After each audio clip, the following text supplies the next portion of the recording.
és maravilhoso, Jesus. Charlene Ávila, entrando com a bandeira do Brasil. Glória a Deus. No Brasil, existem aproximadamente 203 milhões de habitantes, sendo 25% apenas evangélicos de várias denominações. Esse número, 25%, irmãos, representa cerca de 52 milhões de habitantes. 75% são católicos, espíritas, budistas, não praticantes ou de nenhuma religião. Lucilene Oliveira, entrando com a bandeira do Paraná, representando o nosso estado, onde habita aproximadamente 12 milhões de habitantes. 320 mil apenas são evangélicos de várias denominações. Joyce Caroline, representando a bandeira de Curitiba. Em Curitiba existe aproximadamente 1,8 milhões de habitantes. 24% são evangélicos de várias denominações. Cerca de 400 mil evangélicos.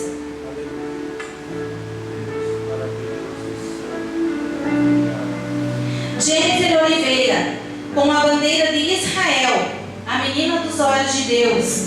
8,5 milhões de habitantes. Apenas 3% da população são evangélicas. 75% são judeus. 16% islâmicos. 49% sem religiões.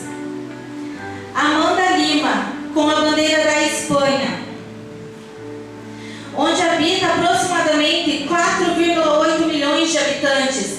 Apenas 1% são evangélicos. 70% são católicos. 24,6% não tem religião nenhuma.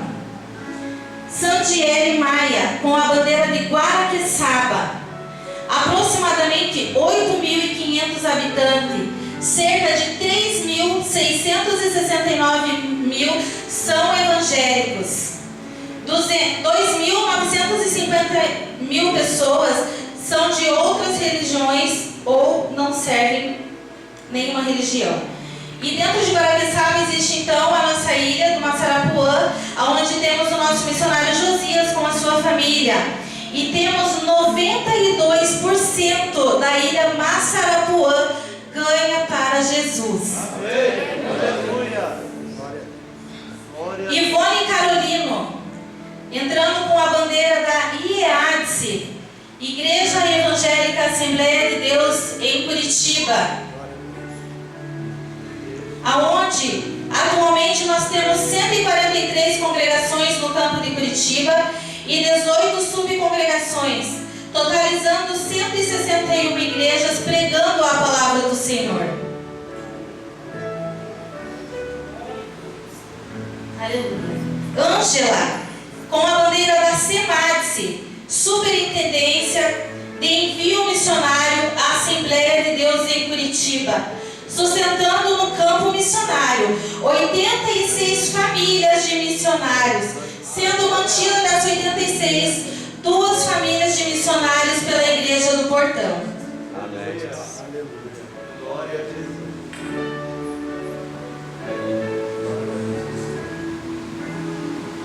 Glória a Deus. Vamos se posicionar para cantarmos o hino nacional, irmãos.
Glória a Deus.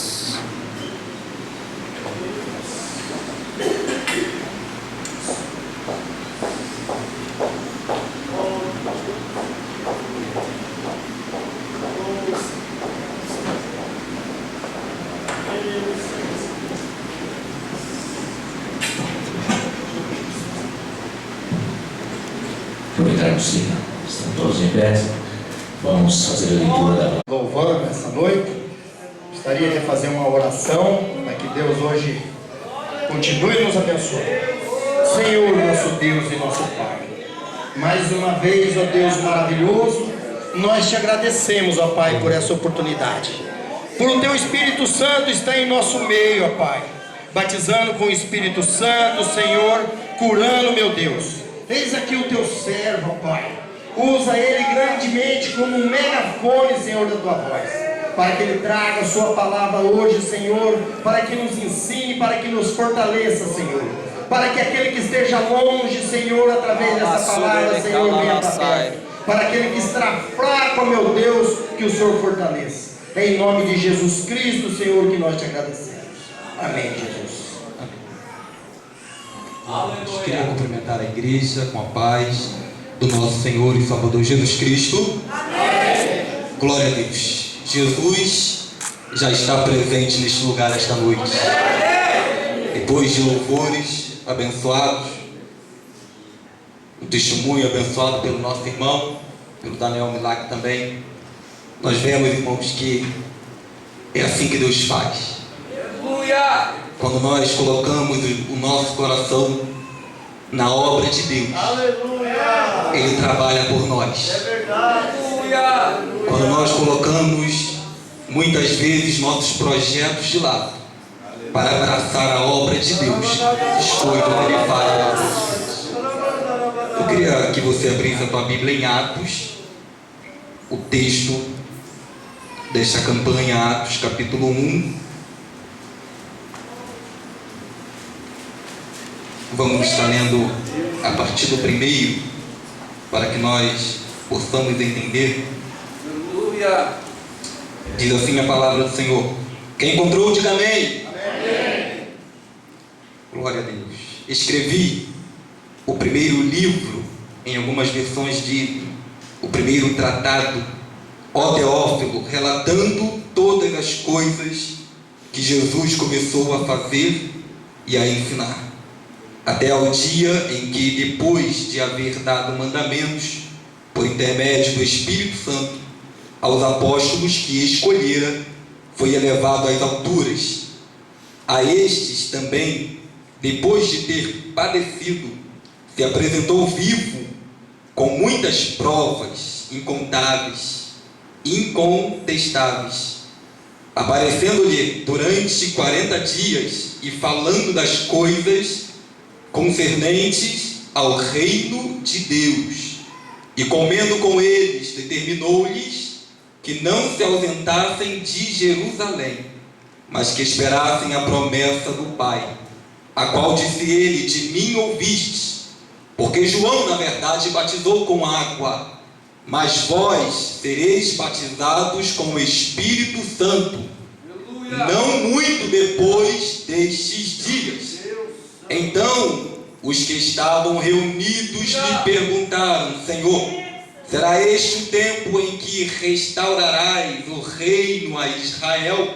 Respondeu-lhes: não vos compete conhecer tempos ou épocas que o Pai reservou pela sua exclusiva autoridade, mas recebereis poder ao descer sobre vós o Espírito Santo, e sereis minhas testemunhas, tanto em Jerusalém, como em toda a Judéia e Samaria, e até aos confins da terra.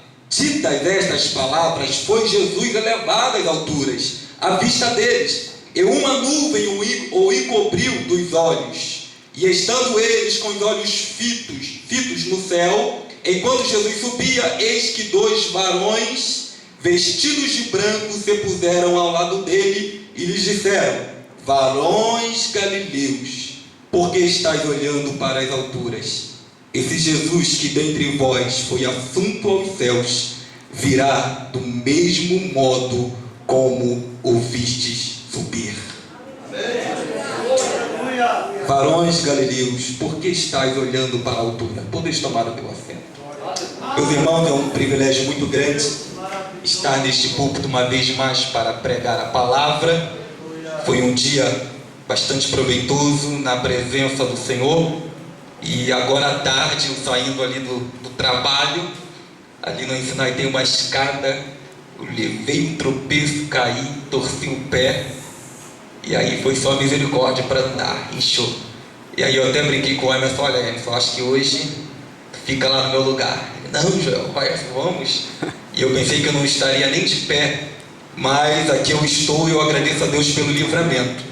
Poderia estar neste momento dentro de um hospital agora, engessando o pé, porque foi uma queda feia. Mas uma vez mais Satanás perdeu e Deus nos deu a vitória.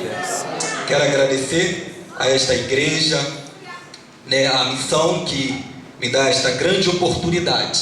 E o texto, irmãos, que nós lemos vai falar uma história que é uma história muito especial. Nós sabemos que Lucas, ele foi escrito o livro de Atos foi escrito por Lucas. E o livro de Atos é uma continuação. Ele praticamente é uma parte 2. É um segundo volume. Ele vai dar continuidade ao que foi escrito no livro do Evangelho de Lucas. Ou seja, no Evangelho que Lucas começa a escrever, agora ele vai continuidade com o livro dos Atos dos Apóstolos. E é um livro muito interessante que toda igreja deveria ler. Quem aqui já leu o livro de Atos? Quem já leu? Alguma vez você já parou para ler com atenção mesmo todo o livro de Atos? Quando nós lemos o livro de Atos, nós alegramos os nossos corações. Por quê? Porque nós vamos ver os primeiros passos da igreja. Hoje, quando sai uma pesquisa aí e diz que 25%, 24% da população brasileira ela é cristã. Hoje, quando nós vemos em jornais e revistas que o cristianismo está em alta, muitas vezes nós pensamos que o cristianismo já surgiu desse tamanho, que o cristianismo sempre foi o que ele é. Não, irmãos. Através do livro de Atos nós vamos perceber que a igreja vai começar com 120 homens e mulheres. E tem mais, eram pessoas iletradas, eram pessoas que na parede não tinham currículos, eram pessoas que não tinham nomes, eram pessoas que não tinham recursos financeiros, mas eles tinham algo que outras religiões não tinham. Eles tinham algo que outras pessoas não tinham. Eles tinham Jesus Cristo de Nazaré. E a partir de um momento da vida deles, eles foram transformados por Jesus. Então, a igreja vai começar ali, pequena. E o livro de Atos vai mostrar isso. Interessante que Lucas começa escrevendo o seguinte: ele está escrevendo para Teófilo, que significa amado de Deus. Não se sabe ainda se esse Teófilo é um homem ou pode ser um grupo de pessoas. Mas esse livro foi escrito para os amados de Deus. Então, se você é amado de Deus, esse livro foi escrito para você. Este livro foi escrito para nós. E Lucas começa dizendo o seguinte: olha, escrevi o primeiro livro, ó Teófilo, relatando todas as coisas que Jesus começou a fazer e a ensinar. Ele diz: olha, o primeiro livro que eu te escrevi, ou seja, o terceiro evangelho da nossa Bíblia hoje, foi só o início. Ali estão relatadas as obras que Jesus fez em carne e osso. Ali estão os milagres que Jesus realizou enquanto ele andava com os discípulos. Agora eu estou escrevendo este segundo livro, este outro livro, para mostrar para você as coisas que Jesus Cristo continua fazendo, as coisas que Jesus Cristo continua realizando. Mas espera aí, ele já vai dizer que Jesus tinha subido aos céus. Ele vai dizer que Jesus Cristo já tinha ido às alturas novamente morar com o Pai. Mas nós sabemos que quando Jesus Cristo sobe aos céus, o Espírito Santo de Deus desceu sobre a igreja. Ele precisava ir para mandar o Espírito Santo de Deus. O que o apóstolo agora, o que o evangelista Lucas vai dizer no livro de Atos é o seguinte: olha, o Jesus Cristo que curava, que eu mostrei lá em Lucas, ele continua curando ainda através dos apóstolos. Aleluia. Ele vai mostrar que o Jesus Cristo que salvava, e ele escreveu isto a Teófilo através do evangelho de Lucas, dele mesmo. Ele vai mostrar: Jesus Cristo ainda continua salvando. O Jesus Cristo que fez, ele ainda continua fazendo. O Jesus Cristo que operava, ele ainda continua operando. Glória a Jesus. E esta é a mensagem que nós temos que levar para todas essas bandeiras que estão aqui. Aleluia. Este é o evangelho que nós temos que levar para todas essas bandeiras. Pessoas precisam ouvir isto, irmãos, porque muita gente está envolvida em outras religiões. Por exemplo, nós temos hoje que está tomando conta da Europa, da América do Norte, em países no Oriente, os muçulmanos. Eles estão tomando conta. É interessante que eu estava vendo um vídeo na faculdade e eles começam a implantar o islamismo na criança ainda nova. E eu vi uma criança de 9 anos de idade dizendo o seguinte: que ela não via a hora de crescer, de se tornar uma adulta e se explodir em algum lugar aqui no Ocidente. Ela estava ela quer estar pronta para se tornar uma mulher bomba. E eles estão pregando. O islamismo neste momento, ele está fazendo vários adeptos, ele está ganhando cada vez mais pessoas. Só que o interessante é que eles se baseiam, muitas vezes, sua doutrina no homem. Eles se baseiam, muitas vezes, sua doutrina em alguém que morreu e continua morto. Que alguém que morreu e está enterrado. Agora a igreja não. Como a palavra do Senhor vai dizer aqui, olha, Jesus Cristo, ou mesmo Cristo que padeceu diante das vistas desses homens, dessas 120 pessoas, ele também se apresentou vivo. Glória a Jesus. O Jesus Cristo que morreu e foi colocado dentro de um sepulcro, ao terceiro dia, ele ressuscitou. Irmãos, nós não temos que nos calar. Sabe que eu estava me perguntando, olha, para que culto de missão? Para que um congresso de missão? O objetivo aqui é fazer com que você cada vez mais tome paixão pelo Evangelho de Cristo. Glória a Deus. Saber você ter convicção de que o teu Deus não está morto. Aleluia. O cristianismo não é mais uma religião, pastor, dentre outras. O cristianismo, Jesus Cristo de Nazaré, é a única porta que pode levar o homem a Deus. Jesus Cristo é o único caminho que pode levar o homem ao paraíso, à vida eterna. Quantas almas, Daniel, precisam ouvir isto? Quantas pessoas precisam ouvir isto? E aí nós vamos ver o quê? Que esse é o primeiro objetivo deste livro. Olha, eu quero dizer que esse Jesus aí, ele continua realizando milagre. Tem mais. Antes dele subir, ele vai ordenar e ele vai escolher um grupo de pessoas para dar continuidade àquilo que ele começou.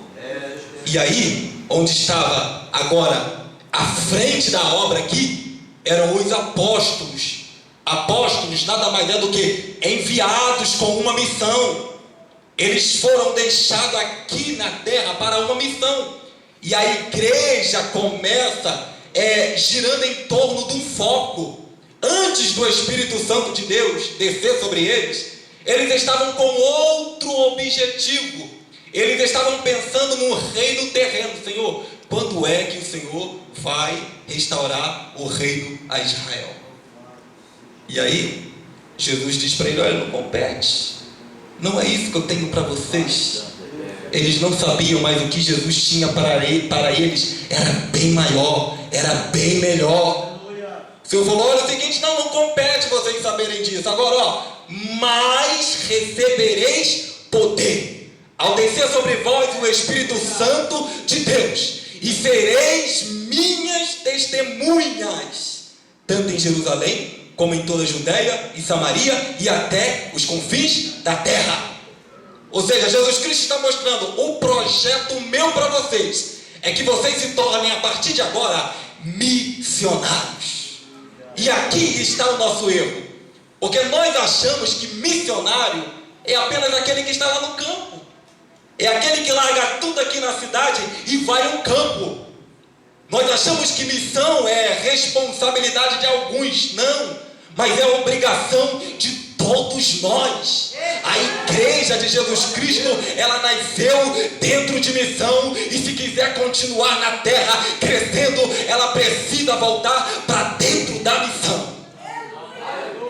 Note que ele vai falar: começa em Jerusalém, é onde vocês estão. Jerusalém hoje pode simbolizar para nós o nosso lar, nossa casa, nossa vizinhança. Ah, Joel, eu quero ser um missionário. Eu digo para você: tu já és um missionário. A tua casa é um campo fértil, e certamente dentro da tua casa ou da tua parentela tem alguém que precisa ouvir a palavra de Deus, e você é o missionário que Deus levantou. Aleluia, aleluia. Você é o missionário que Deus levantou dentro da tua casa. Ah, João, mas lá dentro de casa eu não posso pregar, então tem alguma coisa errada. Tem alguma coisa errada. Não, lá dentro de casa é prova pura. Lá dentro de casa, Joel, olha, tu não sabe a capetada que mora lá dentro. É você que Deus levantou para mudar este quadro e esta situação. Daqui em Jerusalém é o primeiro local que eles teriam que pregar. Aí depois vai falar da Judéia. Judéia nós podemos ver que era uma cidade, era um local mais distante. Vamos representar a Judéia aqui como outras cidades. É o que acontece hoje. Nós estamos no Brasil, em uma cidade chamada Curitiba, mas existem outras cidades. E Curitiba, como foi falado aqui, tem uma porcentagem boa de cristãos. Mas tem estado do Brasil que são pouquíssimos cristãos. O catolicismo está demais. E tem mais, tem opressão. Quando chega um missionário para pregar, eles vão lá, fazem ameaças, colocam medo nos missionários. Ou seja, e Deus tem que levantar, por exemplo, Joel, aqui em Curitiba está tendo um avivamento, então nós precisamos pegar este avivamento todo e levar para outras cidades do Brasil também. Nós temos que olhar, sabe? Eu estava no Rio de Janeiro, numa congregação, e aí o pastor falou: Joel, nós vamos fazer um trabalho dentro de uma comunidade, favela. Eu nunca tinha feito um trabalho específico dentro da favela. Mas ali na igreja estava um avivamento muito grande. Mal começava a cantar, as pessoas levantavam, choravam, glorificavam a Deus. O Espírito Santo estava ali, mas quando falou de evangelismo, de missão, não apresentou ninguém. Aí eu falei: não, pastor, eu quero ir, porque crente que está cheio, o encher do Espírito Santo de Deus é a primeira etapa. A primeira etapa é você ser cheio do Espírito Santo. E quando tu é cheio do Espírito Santo, o objetivo não é você ficar preso dentro de 4 paredes, não. É você sair pelo mundo gritando: Jesus é bom, Ele liberta, Ele salva, Ele cura, Ele batiza, Ele vai voltar, Ele vai voltar, Ele vai voltar. Aí eu falei, eu vou, pastor. E aí ele me levou. Aí sabe onde nós fomos parar? Na Cracolândia, dentro de uma favela chamada Favela do Lixão. Já parou para pensar? Que lugar é esse? Favela do Lixão. Eu não sabia o que era lixo ou o que era ser humano, porque às vezes se misturava. E ali eu fui, a minha primeira experiência. O pastor falou, Joel, é braba a coisa, mas fique tranquilo que eu estou com você. Vamos lá. Eu peguei meu teclado, primeira coisa, eu sempre toquei teclado. Montei o meu teclado na entrada da favela, tinha uma ponte, do outro lado a boca de fumo e em volta muitos cracudos, pessoas caídas, pessoas sujas. E aí eu olhei para ele e disse, mas pastor, tem certeza que nós vamos pregar aqui? Essas pessoas estão rindo à toa, outros estão muitas vezes aí babando, caídas no chão. O pastor olhou para mim e falou, Joel, olha o campo missionário aqui para nós. Aleluia. Está drogado, mas não deixou de ser uma alma. Está se prostituindo, mas não deixou de ser uma alma. Está nas drogas, mas não deixou de ser uma alma. Sabe, é aqui que a igreja tem que estar. Ele falou comigo, me lembra até hoje, é aqui que a gente tem que estar. Porque cantar dentro da igreja é muito fácil, pregar dentro da igreja é muito fácil, usar um terno bonito é muito fácil. Eu quero ver estar aqui. E aí ele começou, tá vendo aqui? Olha quantas igrejas tem aqui. Igrejas grandes, igrejas potentes, mas nenhuma é a nossa pequena com 50 membros mais. Quando vinha todo mundo, né? E às vezes é 50, mas só vinha 30 pessoas. Mas lá nós estávamos. E aí um dia, toda sexta-feira lá, cantando.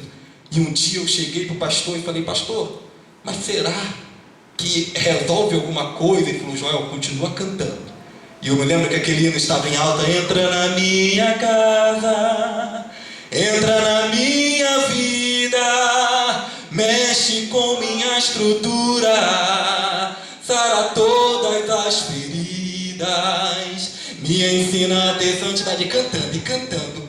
Daqui a pouco eu via que muitos drogados largavam o copinho com a pedra de crack e vinha andando.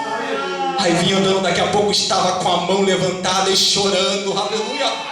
Aí o pastor falou, tá vendo como vale a pena? Você vai ver que vai melhorar, vai melhorar. E ele falou, nós não estamos na entrada da favela à toa não, você vai ver. Sabe o que aconteceu? Aí uma vez estava chegando o motorista de ônibus, estava estressado com a vida, querendo acabar com a vida e entrando na boca da favela para usar o crack pela primeira vez. E usar pela primeira vez, difícil parar.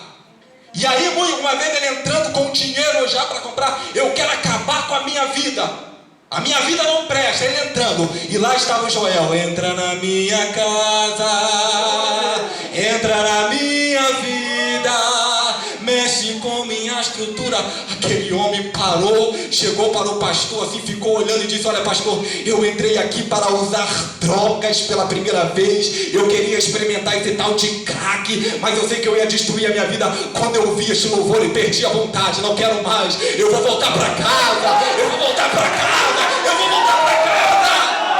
Pegou aquele dinheiro e deu na mão do pastor e falou, Joel, vale a pena, ô meu irmão, vale a pena a igreja sair das quatro paredes, vale a pena você pregar no trabalho, vale a pena pregar.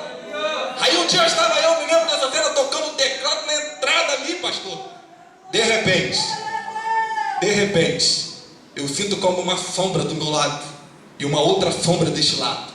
E eu falei, certamente, ou é anjo ou é demônio. E eu tocando o teclado, senti quando aquela coisa se aproximou de mim, praticamente colou e ficou perto de mim. Quando eu olhei, era um soldado da polícia militar com um fuzil na mão. E do outro lado, outro policial da militar com outro fuzil na mão. E aí eu tocando o teclado, cantando e olhando o que está acontecendo. De repente, mais um grupo dos 5 policiais entrando na favela.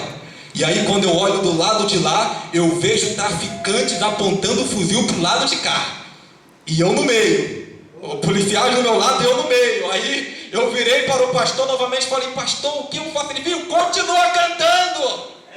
Continua cantando. Aí o PM ficou olhando assim. De repente era um acerto de conta que um ia pegar alguma coisa dentro da favela, mas ali eu comecei a cantar e nunca eu cantei com tanta unção na minha vida.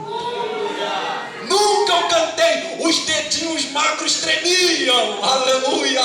E aí eu, no final das contas, eu falei, mas pastor, eles podiam me matar ali. E atiram de lá, e atiram de cá e vai virar peneira. Ele falou, meu filho, você ia direto para os céus, o missionário, ia chegar aclamado. Mas depois eu agradeci, eu falei, Senhor, obrigado pelo livramento de Deus.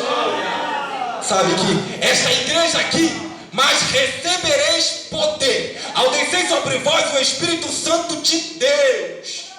É a primeira etapa. Agora, vocês serão minhas testemunhas.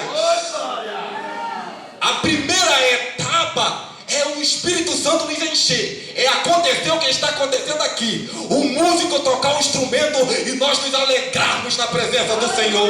É o pregador pregar e você se encher. A segunda etapa é agora o pastor marcar um evangelismo e sair esta igreja em peso do portão dizendo, Deus é o Senhor, Deus é o Senhor, Deus é o Senhor. Aleluia.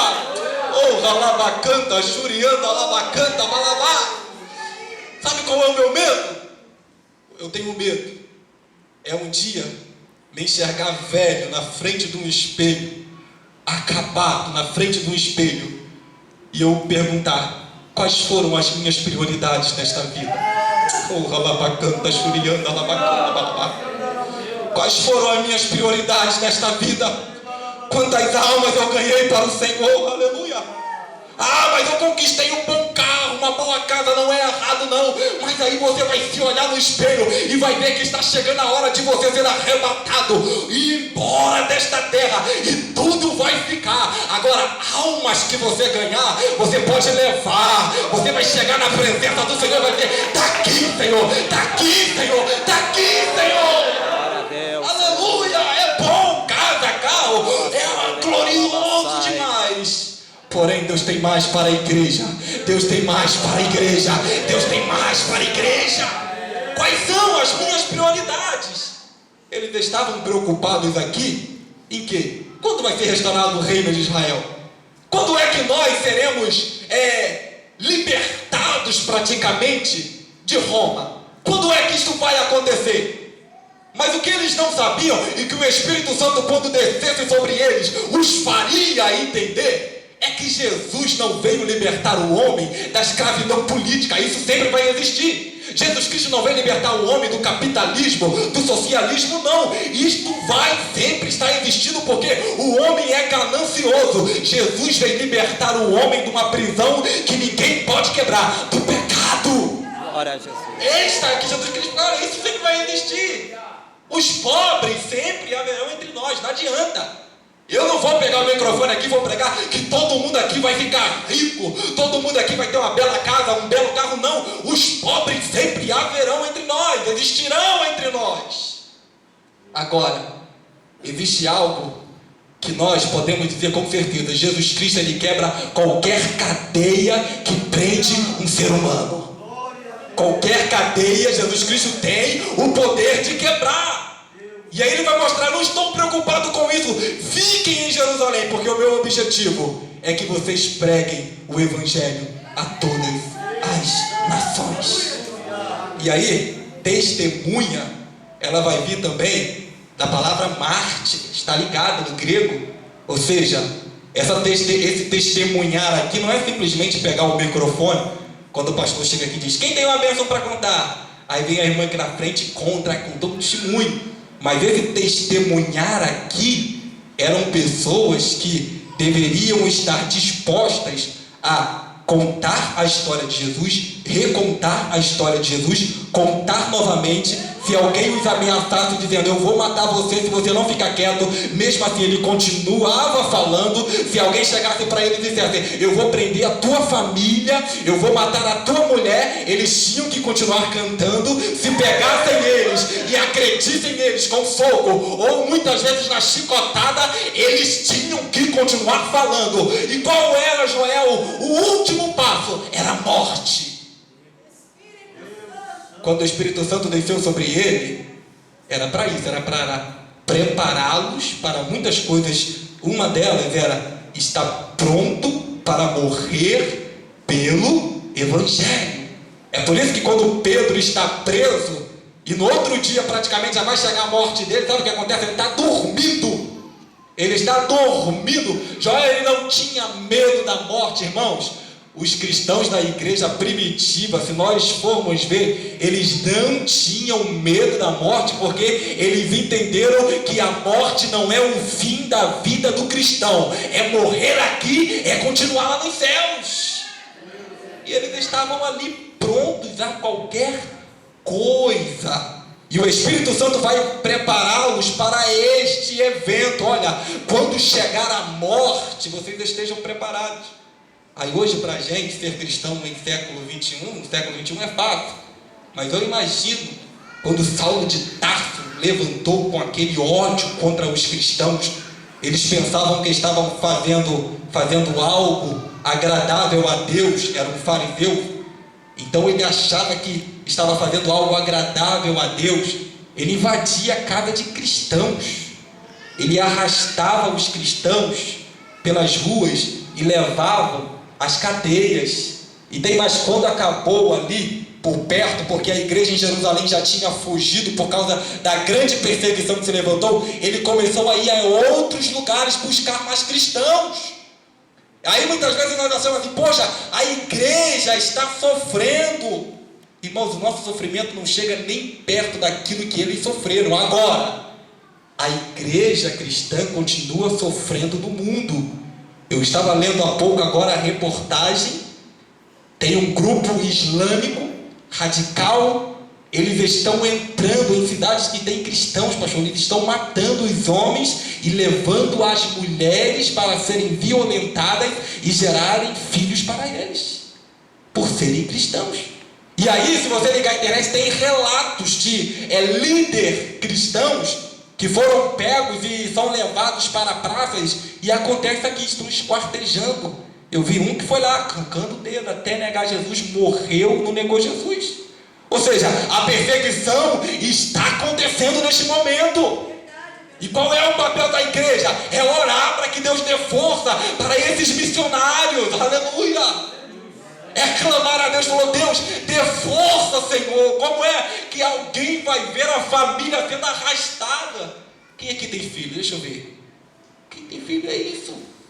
Olha só, imagine um filho nosso ser arrastado, mas ali eles não estão negando ao Senhor Jesus Cristo. É por isso que o Espírito Santo, ele está na igreja, ele enche a igreja. É para que se um dia a perseguição chegar, você não venha fugir.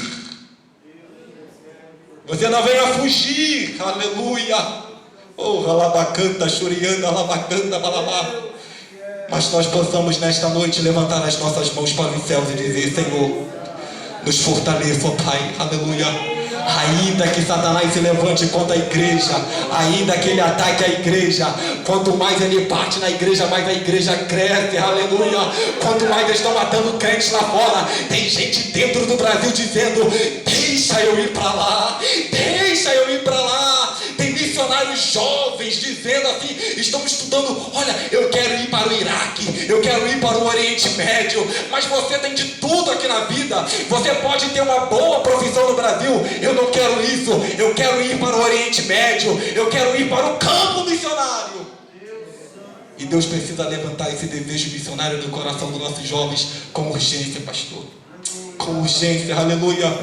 Com urgência, Deus precisa levantar jovens que digam: olha, eu estou disposto a abrir mão de meus sonhos, abrir mão de meus projetos, para estar envolvido na obra de Deus. Glória a Jesus. Na obra de Deus. Por quê? O tema vai dizer: as almas não podem esperar. Eu me lembro que quando eu trabalhava no hospital, no setor de emergência, nós distribuímos uma pulseira colorida que nós colocávamos no pulso. Se a pessoa estava mais ou menos, ela esperava um pouco mais, era azul, podia esperar até 4 horas no SUS, misericórdia, 4 horas esperando para ser atendida. Mas a pessoa estava, aí tinha uma outra pulseira verde, era menos, 2 horas, e assim sucessivamente, mas tinha uma pulseira que era vermelha, que praticamente nem dava tempo de colocar no braço do paciente, porque aquela pessoa já entrava quebrada no hospital, sangrando no hospital. Quantas vezes a família chegava gritando, nem tempo de fazer cadastro tinha. E sabe que é isso que está acontecendo com muita gente aí fora.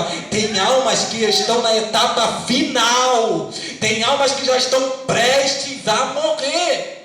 E aí muitas vezes estão do nosso lado. E se nós não falarmos, Deus pode cobrar de nós. Deus pode cobrar de nós. E aí, eu, escrevendo isso aqui, eu me lembrei de uma história que, certa vez nesta mesma igreja, uma mãe chegou para a gente desesperada. E ela disse assim: Joel, você é jovem. Você é jovem. E eu tenho um filho de 15 anos que está envolvido com drogas, eu descobri. E este menino, de uma hora para outra, se tornou agressivo. Este menino, quando não tem a droga, ele pega coisas dentro de casa para vender. Este menino, quando ele quer droga, ele me pede dinheiro, e se eu não dou dinheiro, ele me bate, ele me agride. Só que você, João, eu estou vendo que é um jovem de Deus. E eu queria que você fosse lá em casa fazer um culto evangelístico para o meu filho e para um amigo dele, que vai estar lá também. E chamou meu pastor, vocês podem ir. E eu me lembro que era um domingo que eu estava, um sábado que eu estaria ocupado.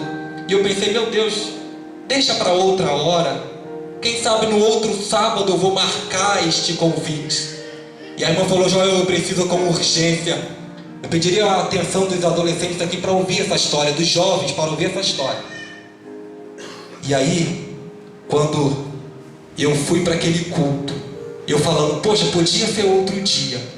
E ali nós começamos o culto. E o pastor começou falando muito carinhoso com aquele jovem: meu filho, Jesus te ama, Jesus te quer, Jesus te espera. E ali eu ouvi, e o Espírito Santo começou a colocar uma palavra dentro do meu coração, uma palavra meio que dura para aquele jovem. E eu falei: Senhor, eu estou na casa dele, tem certeza que eu vou ter que falar isso aqui, Senhor? E ele estava preparando um bolo para nós. O jovem que usava drogas estava preparando um culto para a igreja. Eu falei: Senhor, ele ainda está preparando um bolo. Ele é um jovem tão bom, Senhor. Puxa vida, essa palavra é dura demais. E ali, quando eu preguei a palavra, o pastor me deu: Joel, traz uma palavra para ele. Eu comecei a falar. E daqui a pouco o Espírito Santo foi me tomando. E chegou uma hora que eu explodi. Eu coloquei o dedo na face dele e falei: rapaz, me escuta aqui. Aí na mesma hora ele tomou aquele susto. Eu falei: o que você está fazendo com a tua vida? Aí ele ficou olhando. O amigo dele começou a rir no canto, pensando: é o pai dele por acaso para falar com o jovem desse jeito? O que você está fazendo com a tua vida? Eu estou sabendo que você até mesmo agrediu a tua mãe. Aí eu falei: pronto, eu falei uma coisa que a mãe dele abriu para mim, mas falei. Aí daqui a pouco eu falei: olha, a minha Bíblia diz que se você não honrar mãe e pai, pode preparar que a cova está aberta. Aí a mãe também arregalou os olhos. E eu mesmo comecei a me culpar. Eu falei: Senhor, eu não devia ter falado isso. E comecei a ficar meio, mas fui falando. Eu falei: onda, falei para ele, não é andar com um cigarro de maconha na boca. Onda não é carregar uma pistola como os traficantes estão fazendo aí. Onda é andar com a palavra de Deus embaixo do braço. Aí comecei a falar para ele ali. Naquele momento ele abaixou a cabeça e ficou. Nós fizemos o culto, comemos o bolo. O meu pastor experiente, eu cheguei para ele e falei: pastor, pisei na bola? Pastor: não, Joel, amém. Era sábado o culto. No domingo à noite, antes daquela mãe sair para o culto, chamou o jovem: vamos lá, o irmão pregou aqui, você gostou, vamos à igreja. Ele disse: não, mãe, hoje eu não vou, eu quero ir para a favela comprar drogas, e eu quero que você me dê dinheiro, agora. E ela chegou e falou: eu não vou te dar dinheiro, porque eu não aceito perder meu filho para Satanás. Eu não vou te dar dinheiro. Ele agrediu aquela mãe e saiu pelas portas. E aí ela foi para a igreja. E preocupada, ela voltou para casa. era costume ele chegar à meia-noite, praticamente da segunda, 1h da manhã, na segunda-feira, porque meia-noite virou um dia, e ela esperou e ele não chegou. Na segunda-feira, o dia inteiro, ele não chegou. Aí quando foi segunda-feira à noite, ela chegou na igreja e pediu a nossa ajuda para procurar o jovem. E nós procuramos o jovem. E aquela mãe desesperada começou a ir em todos os necrotérios, delegacias, hospitais, e nada de achar aquele jovem. E aí ela falou: bem, eu não sei se a angústia é maior, o que é melhor, eu não achar, ou pensar que ele está vivo, ou o fato também de não encontrar e não saber onde ele está. E continuou procurando. Na quarta-feira ela voltou praticamente no primeiro necrotério. E ali o rapaz falou: você já passou aqui? Já passei aqui várias vezes, meu filho é isso aqui. Olha, eu acho que tem alguém aqui. E o coração dela naquele momento gelou. Os pés não conseguiam mais dar um passo sequer. Ela foi, quando abriu a gaveta, ali estava o filho dela com um tiro no meio da testa. Aí sabe que quando ela chegou na igreja, ela não podia ter filho, ela orou e Jesus deu aquele filho para ela. Sabe, quando ela contou isso à igreja, a primeira coisa que eu falei: essa mulher vai se desviar. Será que ela vai ter estrutura para continuar na igreja? É a primeira pergunta que eu fiz. E a segunda pergunta que eu me fiz, a mim: puxa vida, Senhor, olha, se eu não tivesse ido naquele culto. Ela chegou para mim e pediu: Joel, por favor, vai lá em casa orar pelo meu filho, fazer um culto. Você é jovem, ele precisa ouvir a palavra de Deus. Até hoje, o sangue daquele jovem estaria na minha consciência, pastor. Sabe que eu chorei, porque eu falei: eu podia ter feito mais, mas porém aqui dentro tinha convicção. Eu preguei para ele, naquela noite Jesus me usou para ele, eu entreguei o que tinha que entregar, e ele não quis ouvir, aleluia. Mas naquele grande dia, eu não sei se no último momento aquele jovem, ele teve tempo de reconhecer o Senhor. Mas uma coisa eu sei, ele ouviu a palavra de Deus. E isto nós não podemos privar das pessoas que estão aí fora. Isto a igreja não pode privar, pastor, não pode, não pode. Você não pode fazer isso com os pecadores que estão aí fora. Você não pode ter a palavra de vida embaixo do braço enquanto passa por perto de pessoas que estão mortas. Oh, alabacanta, churianda, alabacanta, balabá. É uma desonestidade nós fazermos isso com as pessoas, pastor. É ter a palavra de vida dentro da nossa casa enquanto tem vizinhos nossos morrendo no pecado. Isso é fazer missão. Isso é fazer aquilo que o Senhor comissionou à igreja do Senhor. Aleluia. Glória a Deus. Quantos nessa noite podem levantar as mãos e dizer: Senhor, não deixe, Pai. Glória a Deus. Não deixe que minha boca venha se calar nunca. Não deixe, se coloque de pé nesta noite, aleluia. Se coloque de pé nesta noite, aleluia, aleluia. Daniel, pega esse fax em nome de Jesus aí. Eu queria que nesta noite você meditasse o seguinte: as almas não podem esperar. Sabe que quando nós trabalhávamos em hospital, a pior coisa que tinha, que eu via, é quando chegava alguém doente dentro do hospital, carregado. E aí diziam assim para ele: não tem médico, não tem médico aqui hoje. E eu, como funcionário do hospital, técnico de laboratório, eu sabia que tinha uma sala fechada com 3, 4 médicos dormindo. Sabe o que é isso? O paciente ali ouvia a mãe desesperada: minha filha está morrendo, 3 horas da manhã. E eu sabia que tinha 3 médicos dormindo dentro do estar. Dentro do estar. Sabe o que eu vejo? Que você é um médico, aleluia. Você é aquele que pode tratar pessoas. Como assim, Joel? Jesus deixou esta função na terra hoje para você. Quando as almas entram dentro da igreja, aleluia, Jesus Cristo vai te usar para curar as feridas de muita gente. Você hoje aqui está representando os médicos dos médicos, aleluia. Bom é que nesta noite Deus levou os funcionários aqui. Quem deseja ser missionário? Levanta a mão. Diga para ele: Senhor, eu quero pregar a tua palavra onde eu estiver, aleluia. Onde eu estiver, eu quero pregar a tua palavra, Senhor, aleluia. Esse congresso aqui Esse congresso vai levar você a uma reflexão. Lá na tua escola, adolescente, tem alguém precisando ouvir a palavra de Deus e você não pode privá-los disso. Ou minha irmã, lá no teu serviço tem alguém precisando ouvir a palavra de Deus e você não pode privar disso. Quando ele estendeu a sua mão para mim, eu era pobre,